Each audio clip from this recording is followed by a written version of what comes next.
Hi, I'm Leah Shutkever. Welcome to the Sarah O'Connell Show. Welcome to the Sarah O'Connell Show. Leah Shutkever, welcome to the Sarah O'Connell Show. How are you today? I'm all good. It's been wonderful being out of lockdown and having some freedom. How are you? How's things? I'm really good, thanks. I'm mostly just working on my show, and I don't know if it's summer or winter or raining or sunny. I'm just making stuff. For the record, it's Friday. We are approaching winter. It's doing okay. Winter again, is it interesting? I know, it's just hurtling towards Christmas. I'm already, the anticipation, the Michael Bublé it's all coming on very quickly. I love some winter, Christmas, Bublé, Mariah Carey. I'm ready for it the day after Halloween. Let's go. That's controversial. Right? Yeah. You've got a degree in architecture, but you're also a world-renowned competitive eater. When did you find out that you have the skill? Crazy. I found out when I was very young that I could eat an awful lot of food, and I think that's always where it starts for us all. We have the awareness there, but we try to fight it in order to be better at sport, fit into our clothes and things like that. So I'd always known I could eat a lot of food, and very much like my dad, my family are very foodie. But I was leading a very normal life. I studied architecture, as you mentioned, and I moved from architecture into interior design. That was my life entirely. And around the same time, my older brother, would go to this local restaurant and do a food challenge, and he failed the same challenge 10 weeks consecutively. And I was just like, come on, like, we are known to be big eaters. You can't be the one that loses. So I bantered him for it, and he said, you know what, you think you're so good, you come and show me how it's done. And long story short, now I'm a competitive eater. Not only are you a competitive eater, you're in the Guinness Book of World Records, not once, but I think, are you up to 23 times now? It's, 23 times. I have 23 records. I'm gunning towards the 30 records, and I want to do it before the end of the year, which I know is ambitious at this stage. It does take weeks to sort of collate everything, send it off, get approval, things like that. But you know what? I'm remaining hopeful. I think we can get there. I'd be so hyped. That would be my Christmas made. Well, that'd be amazing. And I've been practicing just in case I ever do that. I've just been competitively eating just by myself. I haven't filmed it though, so no problem. It's going very well. So can you tell me though, how do Guinness World Records actually verify a challenge is being completed? Do they have to be there in person? Do they give you a lot of strict rules? Talk me through it. So this is really interesting because it's something that is very much unknown. Everyone thinks that it's like this, it's a very official process, but people seem to be under the impression that it might be either completely unattainable or must be easy to do, must be easy to achieve. A very long process. So what Guinness did over lockdown and the whole COVID rules, they kind of opened it up for people to do things at home and for things to become a bit more fun. But what that meant is that Guinness World Records could be broken in your own home with your family where normally they wouldn't have been able to. But it is a very lengthy process. You have to find the record that you want to break. You apply for the record, they have to then approve it to say, yes, we're happy for you to go ahead and attempt this record. Here are the guidelines. The guidelines are super detailed. When you're doing food challenges, the food item has to be the same as everybody. It can't be something you've made at home. It has to be in a packet, untouched, untampered with, and everything is completely legit. So it's a continuous video. You have to have 2, 3, 4 different angles, still shots the entire way through, timer running on screen. There is no room for error, and the amount of times I've sat down to film world record attempts and it's just gone wrong, everything's just gone wrong, and I've not been able to do it, and it's so frustrating. But yeah, so that's the way that we've been doing it through lockdown. I broke 15 during the pandemic, but outside of that, you'd have to do it in a public place. You can have an adjudicator there. It is a very expensive thing to do, but they can tell you at that time on the day, whether you're successful or not.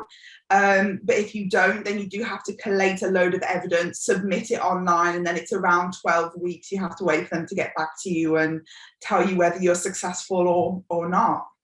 Wow. So can you pick anything to be your challenge, or does it have to be an existing goal? Or could I say the Guinness World Record for the person to host the Sarah O'Connell show the most times? Because I think I'm probably in the top 10 for that. So you can have your like specific world records, but I think you have to pay for that to be opened. And then when it is open, they will give you a number that is like the minimum that you'd have to break. So say with food challenges, they will say like the fastest time to eat a tomato, and they will come up with a number out of, I don't know how they judge it, whether someone in the office has a go and says a normal person can do it in this amount of time, beat that. And then you just go ahead and beat that time or the amount they kind of give you. But I find it way easier to quantify when someone else has done it already, because I can I like videos. I like going off videos. I don't like going off pure assumption or what somebody said that somebody did. I like to see with my eyes how exactly they're doing something, because there are some records broken before 2014, but there's no video evidence. And I'm like, don't trust it. I don't trust it. I don't think it's true. Can't be. Now, as you've mentioned, there are records that are broken every day around the world, but you're actually featured in the Guinness Book of World Records 2021. How did you find out about that? Did they get in contact with you, and how did that make you feel? I've got it behind me just there. So excited. I did see it. I clocked it earlier on. How did I find out? So it's quite funny, because when I broke my first 3 records, it was on TV. So it was quite a well covered story. And I think off the back of that, Guinness then got in touch with me and said, hey, do you want to get together and break a load of records? And I was like, well, that would be cool. So I ended up doing a photo shoot with them. It's like a covert photo shoot, because I didn't know that I was in the book, but we went and broke these records. I think I broke 2 on set with them out of 5. And we took a load of photos, and then they were like, oh, by the way, there's a big feature on you in the 2021 book. I was like, oh my gosh. So these photos are in it. So if you open page 102, it's me with a really ugly, growly faces and the chocolate all running down my face. Maybe if I'd known that it would be so big in the book, I probably wouldn't have allowed just such scandal. But yeah, it is what it is. You have a full page. I have a full page of me like not looking too flattering. I think they captured my spirit more than anything else. So yeah, it's amazing. I think it's amazing. I had this book already, and then I was just looking through it out of curiosity to see if you were in it, and you were, and I thought that was amazing. So I've had the book since last year. So that was amazing. Fun. Yeah. Yes, fun. So you're not only in that book, you've also eaten that book, albeit in vanilla sponge cake form. Yeah, during lockdown, I was trying to think of really fun videos I could do at home, that's something a little bit different. And I used to be a cake maker. Between the ages of 18 and 24, had like a little side cake business where I'd make big, elaborate birthday cakes and things of that nature. So I thought it'd be a really nice thing to sort of pair what I love doing with my job and with the videos, and show people a little bit more of me, I guess. And yeah, I made the book and I ate the book. So yeah, it was very fun and I really enjoyed it. And it's a great cake as well. Fully recommend that recipe. And I noted when you were eating this giant cake, you're also drinking coffee at the same time. Did that help kind of neutralize the sweetness of the cake so you could keep going? Yes, apart from being a big coffee lover, coffee definitely helps. A black coffee always helps getting through the really heavy sugary foods and sugary challenges. I swear by it. I think that maybe placebo, but it tends to work most of the time. So everyone take note of that. Now, could you talk us through how you prepare on the day of a challenge? So do you eat breakfast and lunch and normally like that, or do you fast on the day? Is there any special exercises you do, or stretch your stomach in some way? I don't know. Talk us through what you do. It's another really common one. So my routine, I think my life is structured around the idea that last minute I could have a challenge the next day. So my calories tend to be like fairly low day to day because a challenge could be 2 or 3 days worth of calories. So I taper down my calories on the run up to a challenge. I tend to plan sort of 1 week, 2 weeks ahead. And I'll have an idea of how big it is or how many calories it is, or if it's spicy or speed, I don't have to worry too much. If it's a big capacity, I'll fast 12 to 24 hours beforehand. I will do the challenge as early in the day as I can get into the restaurant to do it. And then I will spend the rest of the day trying to remain active, but then I will be entirely intuitive. So if I'm not hungry at all, which tends to be the case for 24 to 48 hours afterwards, I will just remain fully hydrated, go to the gym, stay active. And then when my body's like, okay, cool, we can start eating again, I'll just taper up my calories again into sort of a normal low calorie day. Now, let's talk about your actual eating technique, because you eat super quick, obviously. But do you actually chew your food at all? Or do you just bite a section off and then swallow it whole, which is what it looks like you're doing? I never really thought this deeply into it. I have always been a fast eater. So to me, the way that I eat is just the way that I normally eat, just faster. But I think you're right. I think that I innately take a really big bite because I'm a big biter. I have a big mouth, I take big bites. And I think that because I'm going so fast, when I'm taking a bite, I'm already biting the food from before. And when that's being swallowed, another bite's being taken. So I think that I'm just supercharging, just sort of every bite is just like doubled. But the minute that I sit and think about it in the moment, I slow down. So I don't tend to sit and think about it at all. Yeah, of course. And then, so does it matter? You eat a wide variety of foods in your challenges, but does it matter the order in which you approach them? I know that you noted in one in particular that mushrooms kind of expand when you're eating them, or perhaps in your stomach, so you'd eat things like that last. So do you kind of plan in order how you're going to eat things? This is interesting because usually I would just go at whatever I fancy eating first the most. Then my mind kind of switches to let's eat the things that are better warm than when they get cold.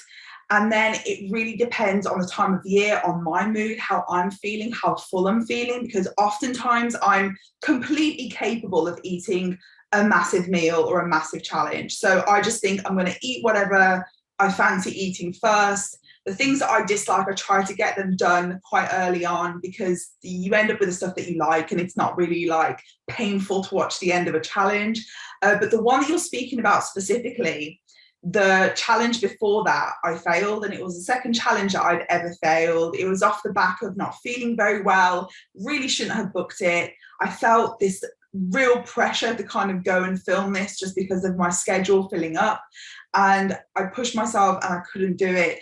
And so when I went into that breakfast challenge that you're talking about with the big mushrooms, I thought I need to be more strategic because I can't lose another one. So instead of just freeballing it how I normally do, and I just kind of go in and hope for the best, I thought if I'm more strategic with this one, I've got more of a chance of completing it, when normally that's not my concern ever. Right. Does that make sense? Yeah, definitely. And so I've noticed there's some foods you seem to be able to swallow whole, like eggs and sausages. Do you ever worry that you might choke when you're doing that, or do they're the kind of consistency that they're not as much of a worry as other foods would be? So this is an interesting one because you're coming out with amazing questions, by the way, because it's the things that are absolutely amazing. This is a very commonly asked question because I feel like there's a much bigger concern about choking than anything else. And I didn't know that I was able to do these crazy things if it wasn't for Guinness World Record attempts. I wouldn't have a clue that I could swallow an egg if it wasn't for eating 3 eggs in 7.8 seconds, where the last egg just went popped in, went down. I thought, oh my gosh, I'm going that fast that it just went down. I thought, okay, let's do it again. Let's break it again, because I didn't know I could do this thing that I can do. When it comes to choking, I feel like your brain, when you're a child, if you choke, your brain is wired to fear that. And I never choked as a child. I think that I have just got a naturally wider gullet than the normal person. I don't have the fear of choking, and I've never felt as if I'm going to choke when I've done a food challenge. So for me, it's not ever been a concern. I mean, I 100%, I'm against anybody trying it at home, because I feel like I was in a safe space when I was learning that I could do these things, and now I'm practiced, and so I'm able to do it and control it and be completely in a safe space.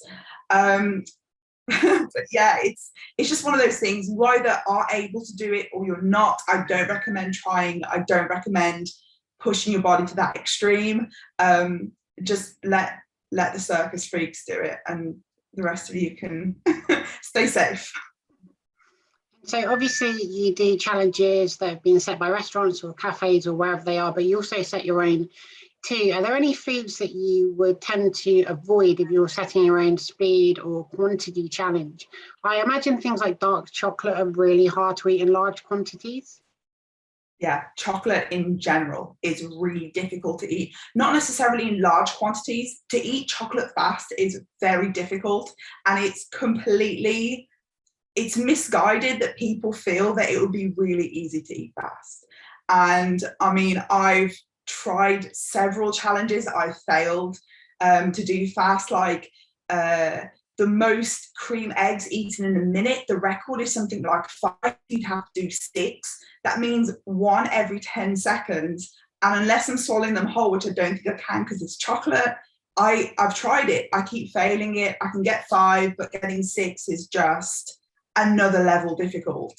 So in terms of my own challenges, I do things that I feel are fun, relatable. Maybe I go for like that appealing, like things that I would look at and go, oh, I'd want to try that, or that looks nice to try and eat. So yeah, I go that kind of angle, I think.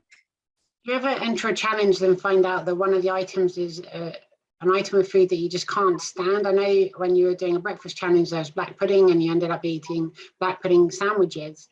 But are there any foods that you would completely avoid, or do you manage to eat so quickly that you don't taste them so much while you're doing it? A lot of it is mind over matter. A lot of it, and I see it very much as it's my job, and I want to create entertaining content, and I find it that I don't ever want to complain about the food, because I am very fortunate to be in my position, and I'm very much a foodie. So it's not necessarily that the food is bad, is that, I mean, I'm already eating a huge quantity of food, so it's never really the food, it's often me. And the thing with the black pudding is that I've done too many challenges with black pudding in it, and I feel like when you have that, the memory just kicks up and reminds you of that challenge from before, and you think, oh no, and you just want to back out in that moment. But it's a lot of overcoming, it's a lot of sort of blocking flavors, sounds, sights, everything. Sandwich it up, eat it, end of story. And that tends to be my angle. The other 2 things that I'm kind of scarred by because of food challenges is chili con carne, not the one my mum makes, but every other one on the planet, and Scotch eggs. And I know that I'm probably going to be very unpopular for saying that, but off the back of the qualifier for the World Championship, where I ate 15 Scotch eggs, I can't look at one again. Like, our relationship has not been the same since. Well, you know, the Sarah O'Connell show has a massive following of the Scotch egg community. Sorry. I'm sorry, everyone. So can you tell me the most you've ever eaten? I've seen you eat 100 Jaffa cakes, giant bowls of cereal. I relate to the Jaffa cake thing, by the way. There's been times when I've just been watching TV and the packet's gone. I didn't even realise I started eating them. So what's the most you've ever eaten in a challenge? It's really difficult to say, because I have done so many challenges over the years, and they're like, for instance, at the qualifier, at the World Championships, we were in New York, we were doing chicken skewers, and it was myself in my first ever contest against Japan's #1. And they were just like, I went to we went in as newbies, Team GB. I was the captain. I had never done anything like this ever before. I didn't have a channel. I was super shy. I didn't really know what to expect. I went in completely optimistic and spoke to the Team US guys and said, do you have any advice for me? Like, how do I do this? And they were like, just do your best, because I think they felt that I had no chance. And I ended up being 3 skewers behind Japan's #1, and he is world renowned. And so it was myself and him against each other for half an hour, eating as many as we could. And I ended up eating something like 30 skewers, or around, I think we worked it out to be around 4 kilos of chicken in total. It was the most food I think I've ever been able to eat without even engaging. I didn't even realize what was happening. I was just bang, full competition mode against this guy. And I lost, but because we were so close, I was okay with that loss. It's incredible. It blows my mind every video that I've seen you, and I don't know how you do it. How do you combat flavour fatigue? So if you're eating a wide variety of food, or even when you're eating the same thing, like it might be several portions of hot wings, but they've got different flavours on them, you could have barbecue or spicy or whatever, I can understand it'd be easier to eat. But if you're just eating a massive quantity of one thing, how do you get through that? Again, you're tapping back into that psychological process. So it's a lot of blocking out of what's happening around you. What I find with flavour fatigue is that it starts to make me feel very nauseous. So people always ask me, what's this water that I always have with me? But I always have like a still flavoured vitamin water. The reason for that is that normal water is great for me. Don't really like carbonated drinks, but normal water is normally great for challenges. Sip it the whole way through, but it doesn't help with the flavour. Even if you're eating something that is super savoury, having this sweet drink just breaks that flavour, and it does really help, as well as it's still, and there's no calories in it, so you're not consuming extra unnecessary calories in a drink. But I just find that really does help. And so when you're doing a challenge with a large quantity of food, is it important to, obviously you want to eat it as quickly as possible because that's what the challenge is, but also do you find that if you eat it slightly slow, the food hits your tummy and then sends a signal that you're full up? Can you still keep working through that when you feel full? Yeah, so I think it's a misconception, the whole 20 minutes for your body to kind of gauge that it's full. I find that I can feel full after 5 minutes, depending on how fast I eat. I think that's relative across the board with everybody, that we all kind of feel fullness at different levels. But yeah, again, back to psychological strength, willpower, the reason why you're there, the reason why you're pushing yourself through. You hit walls, flavour fatigue, start to feel really ill sometimes, and you just have to block and carry on, because the bigger picture is that you're being filmed, your audience want you to win, and you're there to win. And it could be that somebody has set a record that you're trying to beat, and so it creates a sort of block for any negative self-talk, and you kind of push past that and go, doesn't matter that I'm feeling this, because the bigger picture is so much bigger than that. And that's how I sort of push myself through so many, I don't like to say that it's dark times, it's just very full times, you know. And then so let's talk about when you've completed a challenge, because I mean, I've had race dinners where I basically enter a food coma and need to lay down for 5 hours. I'm out of commission, particularly at Christmas, I'm just done for. But so you're in a restaurant, you finish the challenge, talk me through what happens after that. Do you just go home and lay down? Do you work out? Or do you feel fine? I'll tell you exactly what I do. So I will finish a challenge. Often the restaurant owner will want to chat. So we'll talk about the challenge and my career and things like that. It tends to be like a common segue. So I'm stood up, I'm speaking, the food's obviously going down, it's settling a bit more, which is making it feel a lot better. Packing up all my filming kit, get into the car, travel home. I then sit and upload all of my footage.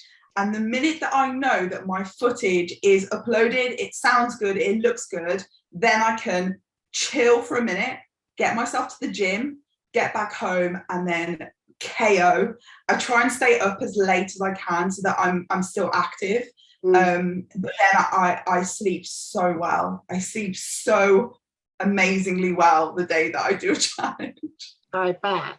And so how on earth do you stay in shape? Do you live at the gym? Talk me through your workout. I don't like to say that I live at the gym anymore. It feels like it is like a home away from home. So I go to the gym every morning and do cardio, which I don't like, but I do it because I never know what the next challenge is going to be. And I just like to be on top of that, on top of the calories, make sure that I'm constantly burning, my body's constantly moving. And your body also demands more food when you're more active. When you lift weights, your body just naturally wants those calories, it wants that consumption. So I carry on training and going to the gym, even though I might have a week off or 2 weeks off. My life is in this very habitual process where I go to the gym once or twice a day. So I'll go in the morning and do my cardio, go in the evening and lift weights. My evening sessions differ now because if I lift weights every single day and I'm not doing a massive food challenge, but I'm still eating low calories, I'm not getting that refeed. And I find that I get very lethargic, I get very brain foggy, I don't feel completely like replenished at all. So I tend to sort of vary it. So I'll go in, I'll lift weights one night, I'll do like a load of like stretching, mobility stuff. I'm very into the gym. It's very boring, but yeah, I'm very into the gym. It's one part of my life.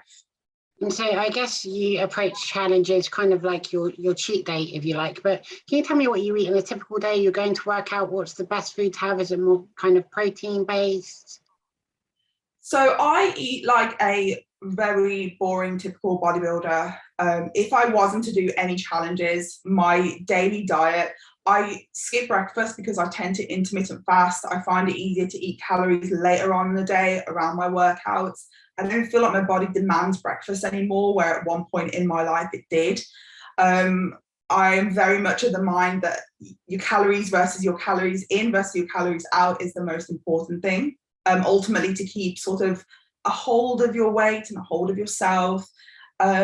So what I tend to do is eat sort of midday, and then to the evening I'll have sources of protein, tends to be chicken, prawns, or what else do I have? Turkey sometimes.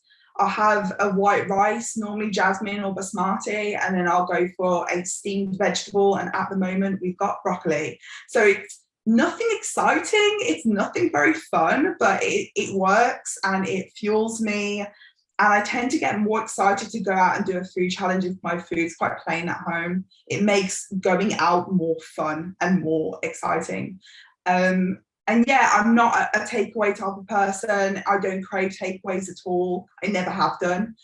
So I think that benefits me massively.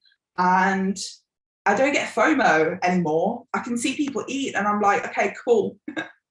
It's my job. So it's not as fun to do anymore. Yeah, no, exactly me. I'm not a takeaway person. So I won't like crave a fish and chips on a Friday. So I think that I don't get FOMO when my friends are getting takeaways, and I don't feel like my job's holding me back from enjoying things. So yeah, but yeah, my Achilles is definitely 17 burgers of a week. And so can you tell me what you do if, so for example, if you're attempting a challenge at home and for some reason you accidentally do a mistake, so like when you mentioned once you're trying to eat a load of donuts and you kept licking your lips and you're not supposed to, so it cancels that challenge. When you go to redo it, would you wait for a different day so that you know that your stomach's empty, or would you just go back into it again? That challenge, I ate something like 14 donuts. So I had to eat 10 to beat the world record. But the first 3 starts, within the first donut, I'm licking my lips and I'm having to stop. And I'm getting very frustrated. And I'm just thinking, right, start again. We only had 14 donuts. So I only had that many opportunities to get 10 solidly.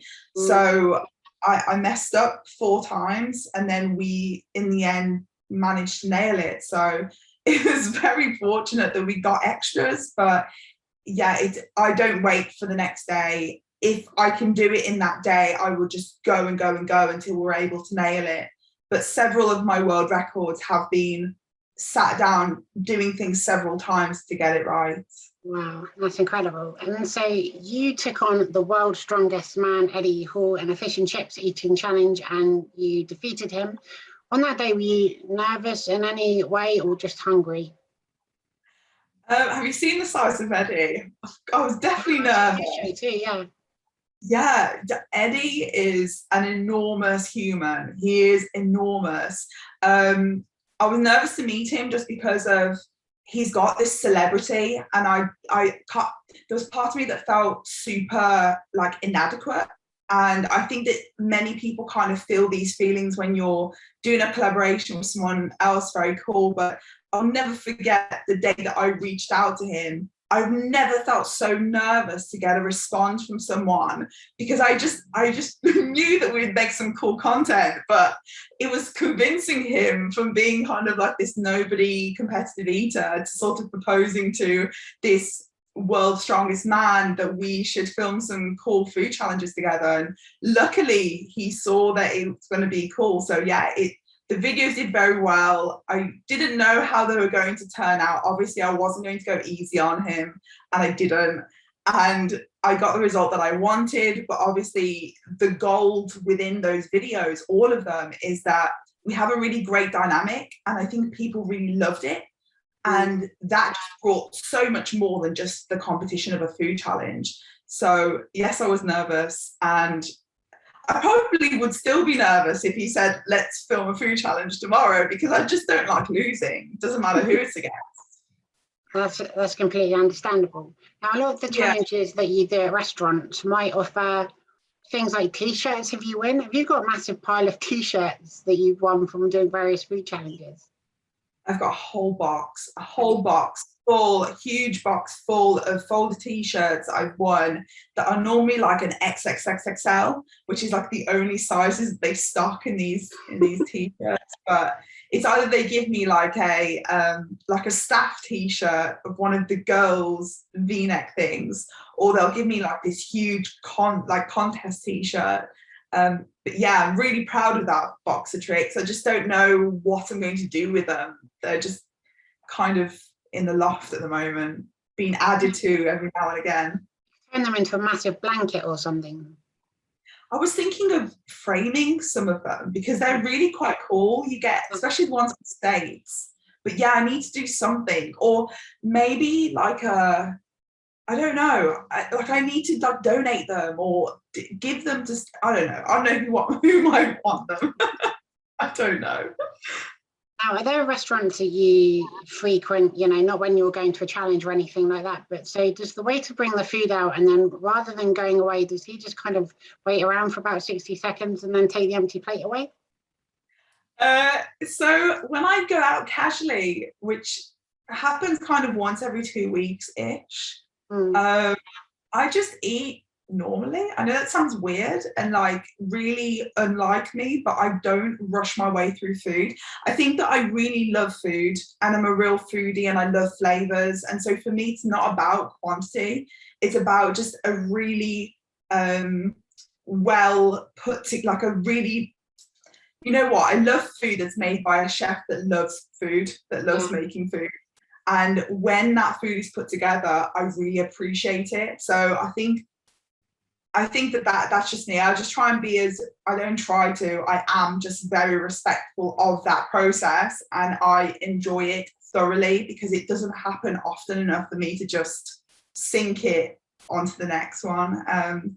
So yeah, that's just me, but people don't believe me. I do really take my time with food sometimes. Yeah, because great food is like artistry and all the different flavors and the presentation, and you can tell, as you say, that when someone's taken pride over what they're serving you. I love it. I love chefs that love what they do. It really does make a difference to everything. And I think growing up in my household, when my mum used to be a chef, and she's Latin American and she loves food, it's kind of really rubbed off on my whole family, where we can sit around and really have this sort of intimate moment over like something really simple like fajitas or a roast. You know, it can be anything, but it's something that you can really bond over with people, and I really love that, the whole dynamic of that. I love it. Absolutely. And so can you tell me what's been your favorite challenge to date? It could be the food or just the achievement that you overcome, or the environment. What's been your favorite?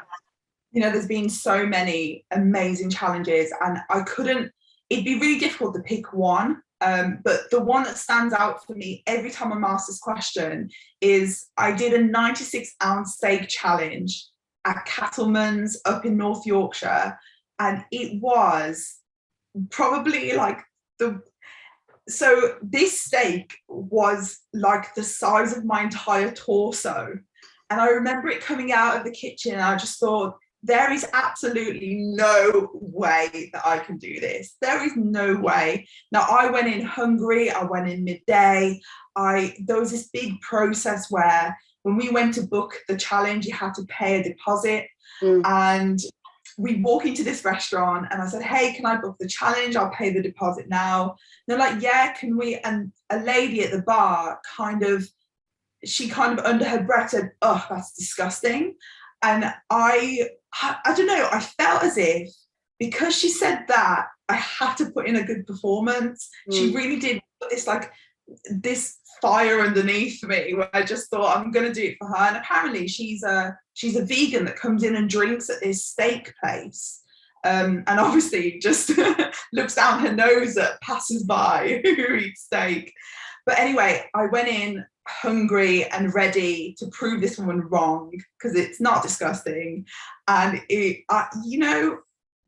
was a really amazing experience. The record on it was 17 minutes. It was a 96-ounce steak with a salad and onion rings. And I did it in 13 minutes. And I was just, it's my best performing video. I've never been able to match it. I've never performed that well and that sort of effortlessly ever. And I feel like I've been trying to recreate it ever since. And it's just not worked out, because it felt like everything was right. Everything fitted right. I had the ambition and the competition, and I was intimidated by it. And I really felt like it wasn't possible. But sort of midway through, I thought, I've got this. And I think I said something like, I'm doing really well, aren't I? And then the guys at the bar were like, yes, carry on, keep going.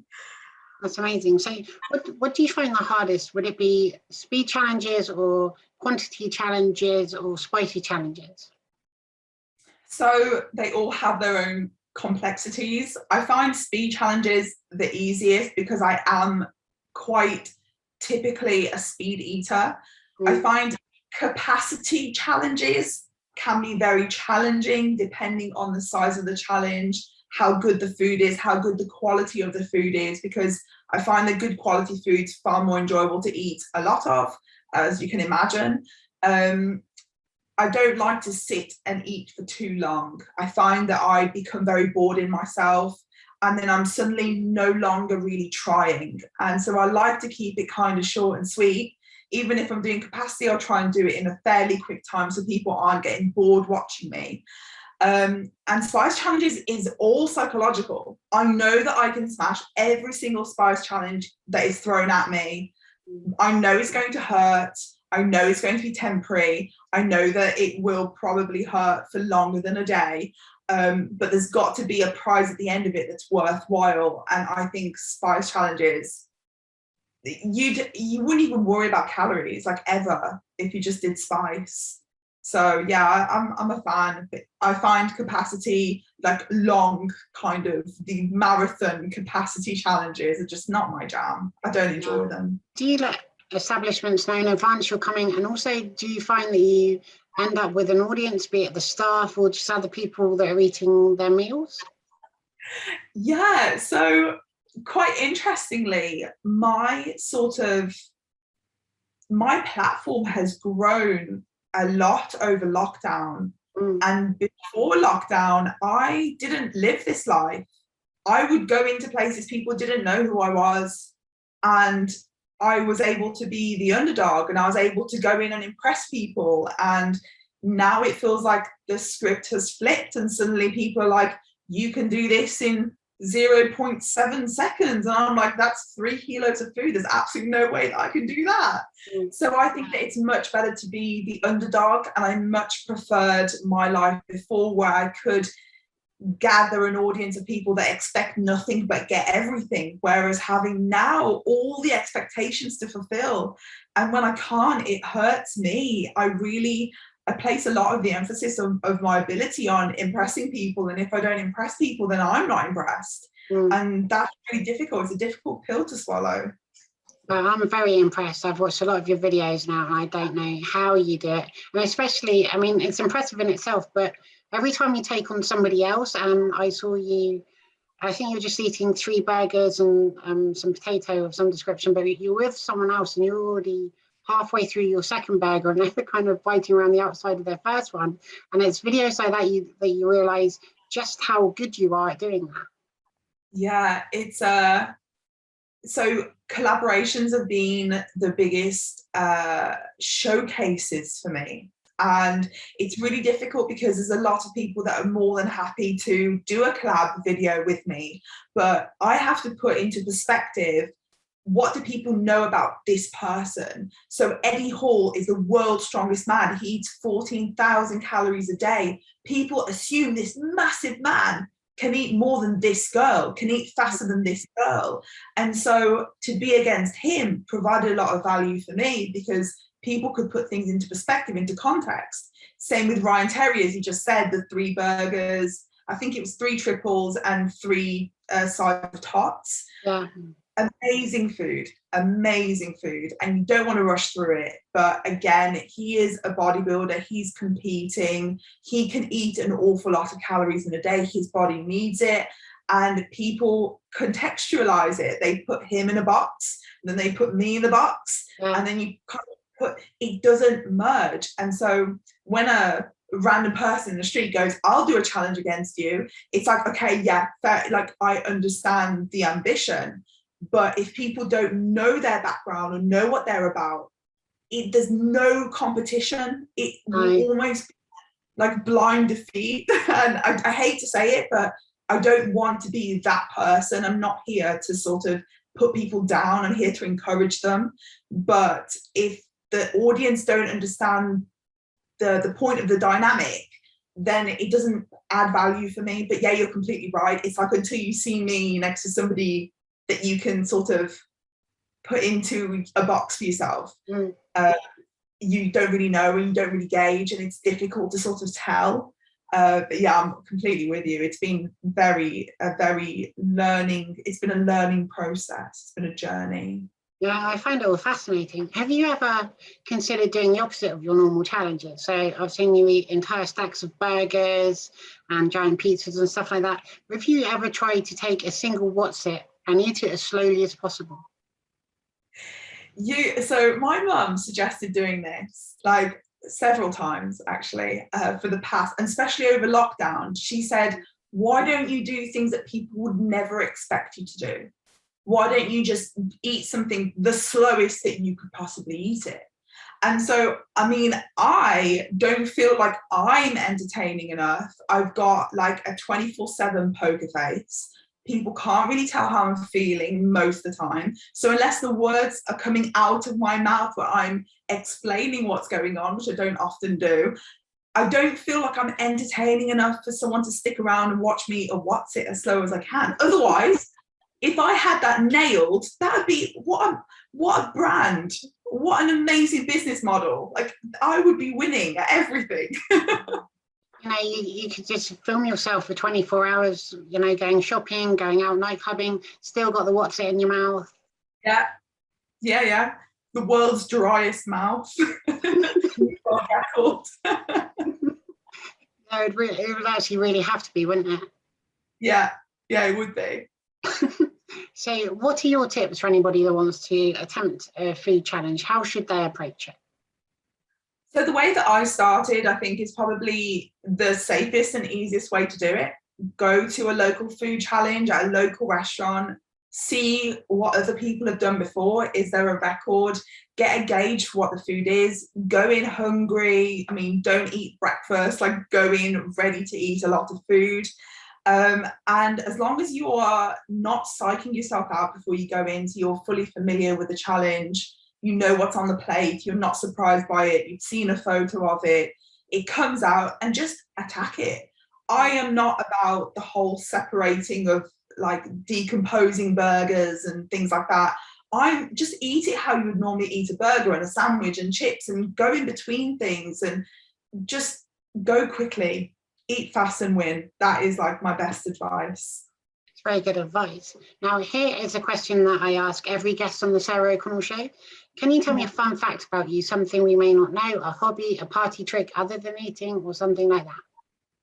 I'm double jointed, so I can do the splits, and I'm very flexible. And it's something that people don't expect because I'm quite a sturdy girl. But yeah, I'm double jointed. Very impressive. I used to want to, when I was a kid, I used to wish I was double jointed. I knew some people that could bend their thumbs back and stuff like that, and I used to try to, but it didn't want to do it.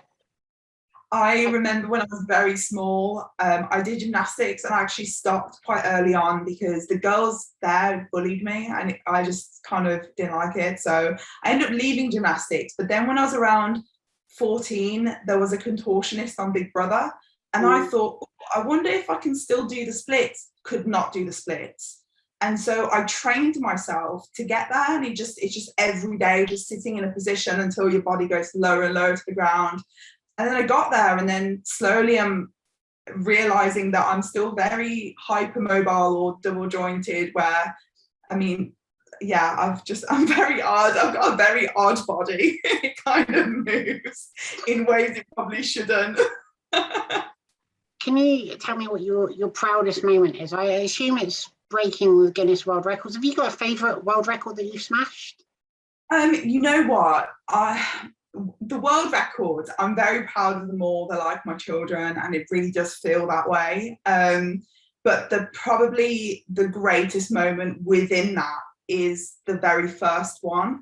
And the reason why I say that is because when I was approached to do it, I wasn't into it. I wasn't bothered about it. I didn't see the value in having an official world record. And I remember the producer that was speaking to me on the phone, probably one of the greatest people I've ever met, but he really did hard sell the idea of me breaking this official world record. And I'd unofficially broken it on my YouTube channel. They had found it. They were very excited of the prospect of me being able to do it on their show. But my confidence, my self-esteem within it felt like, but what if I can't do it? And what if I'm not able to do it on the day? And so I was very in my self-doubt phase. And I remember sitting there and breaking this record first time on TV with cameras rolling, everything like that. The anxiety, the pressure, everything just lifted. And I had this like euphoric moment where everything just kind of came together in one. And I thought, I need many more of these, and I need to feel this feeling many more times. And I can't say that the other times that this has happened, I felt the same way. It's never felt exactly the same. And that is why that first one means so much, because this thing that I didn't know could mean so much to me became such a thing. So yeah, it's definitely the first one. It was a bit of a risk, but we pulled it off. So any challenges you'd like to take on? Have you ever considered writing a book or anything like that? I've not considered writing a book just because I don't think I'm interesting enough yet. But maybe, I mean, I aspire to be more interesting in my life. And so maybe one day I will write a book. But at the moment, I'm planning the Guinness World Record for the most people eating fish and chips simultaneously online, which is happening next Wednesday. And I hope to have between 500 and 1,000 people on a Zoom call. So that's what's happening next week, and I'm very excited for it. Apart from that, there are 7 more world records that I want to break before Christmas. I'm hoping that I'm able to do it, but I'm hoping to also do one day of filming 7 records submit all of them, and hopefully they all come back as a yes, because the stress and pressure and planning and anxiety that goes into it is just too much to manage more than once in a year. So yeah, that's the plans on the run up to Christmas. And then it doesn't stop. It's Christmas challenges and, oh God, Halloween challenges first, then Christmas challenges, then New Year's, and then it all starts all over again. That all sounds like a lot of fun, and I wish you the very best of luck with all of it. And so can you tell me, where can people find you online? What your social media channels? Where are you on YouTube? So my name is Leah Shutkever, as mentioned before, and my last name is spelled Shutkever. If you search Leah Shut pretty much in Google, I'm the only Leah Shutkever in the world. You'll be able to find me, all my social media links. I'm obviously on Facebook, YouTube, Instagram, Twitter, TikTok. Come find me. It's some fun. Have you got any messages for people watching the Sarah O'Connell Show and your fans around the world? If you are watching a Sarah O'Connell show, I do suggest that you subscribe and that you comment down below and that you like this video, because you obviously thoroughly enjoyed this conversation.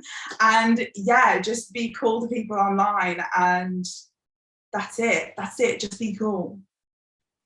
That's very good advice. Now, Leah Shutkever, thank you so much for coming on my show. So I really loved chatting to you about all your amazing challenges and the stuff you do. Oh, thank you for having me. It's been an absolute pleasure. And thank you to everybody watching at home. Be sure to share, subscribe, give this video a big thumbs up, and leave lots of lovely comments. I will see you all again soon for another episode of the Sarah O'Connell Show. Bye. Hello, my name is Leah Shutkever, 23 times Guinness World Record holder. Please do subscribe to the Sarah O'Connell Show.